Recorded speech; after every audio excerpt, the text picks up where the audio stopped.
every time you get in it is a different personality. It's true. You know, That's true. When I climb into the 46 Chevy pickup, you know, my mind's in a different place than it is when I climb into the 71 bus. I just want to know what made you start to, and I have to say this, folks, he builds all his own cars. He doesn't send them out to somebody to get them machined or whatever. He takes care of it. He puts it all together himself.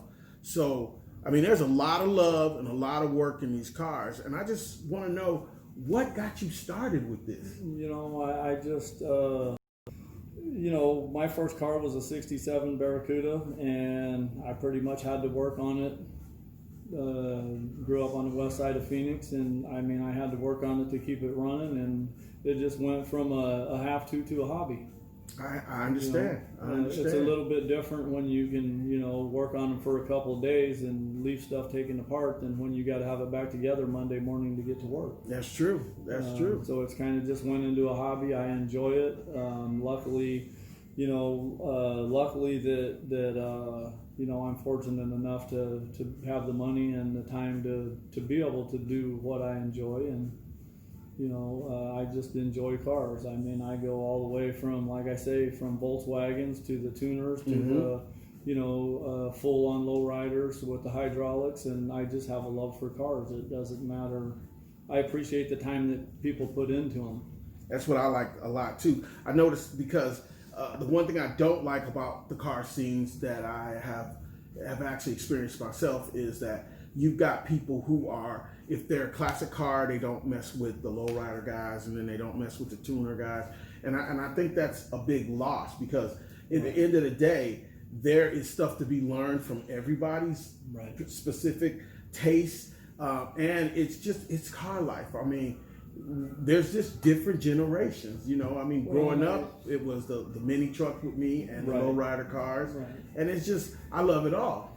So how would you say, what do you think about that? And my thing with it is I mean, you know, I do all of my own work. I have sent some things out for paint, whatever. I do have a guy that does all my exhaust or whatever. I don't do that myself, but I mean, pretty much I do all of it. And I mean, I think, you know, when you pull something down and you turn every bolt or whatever, it just gives you a different appreciation. And I'm not trying to knock anybody. I know that, you know, people don't have the skills to do that or whatever. And I mean, it's great that they can put it in the shop and whatever. But part of my thing with it is doing it myself. And that's pretty true. Like a lot of people, I talk to a lot of different people, and I've had people say, well, you need to get a 63, or you need to get a 43, or you need to get this or that. And my question to them is, well, most of these kids aren't being taught how to work on cars like that anymore. I mean, shop classes used to be kind of like, it was something you had to have with woodworking and metalworking and welding, and that's not the case anymore. I mean, that just doesn't happen anymore. So they just don't have the skills. But it's easy to buy like a little Honda, throw some wheels on it, do a little exhaust. You know, you can send it out, you can get it back for a couple $1,000. You can have yourself a pretty nice looking car. That will, you know, go somewhat fast, you know. And then there's the hardcore tuners that they really get them tuned up, and they will go really fast. Still not as fast as some of the Mopars. Not hating on the streets, not hating on the street cars. I'm just saying, there's certain ones that can run, and there's certain ones that are not. I'm not going to say any brands.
collections. So, on to Steve's next collection. So, I've noticed that Steve has more shoes than me, and I have over 75 pairs of Converse. Steve likes another brand. Steve likes Vans. Steve, how long have you been collecting those? Oh man, probably early 80s.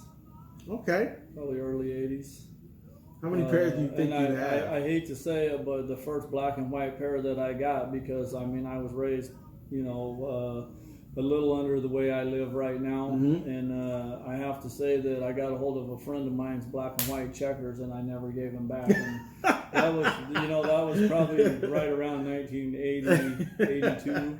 I understand. And that pretty much started it. And with that, I mean, I've got the Van signs as well, and I mean, I've pretty much turned it into, everybody in the family wears Vans. My daughter wears them, granddaughter wears them. My new grandson that's coming 3 months from now already has a couple pairs, and it's just kind of, that's all I wear. I understand. For me, it's Chuck Taylor's, Converse for you don't know, All Stars for you old folks. For me, like you, I started in the 80s. I remember my first set, they were $19.99, and I remember, and this will really tell you how old I am, taking the 10-cent deposit bottles and the 5-cent deposit bottles, finding them all over the neighborhood, turning them in, carrying groceries, cutting grass to get $20. It took me a month and a half, and I bought my first pair of Chucks.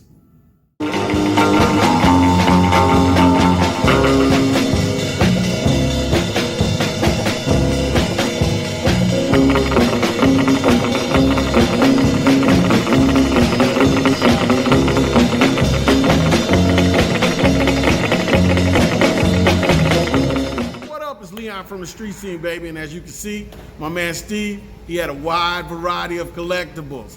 Them cars, that was it. So we on part 3.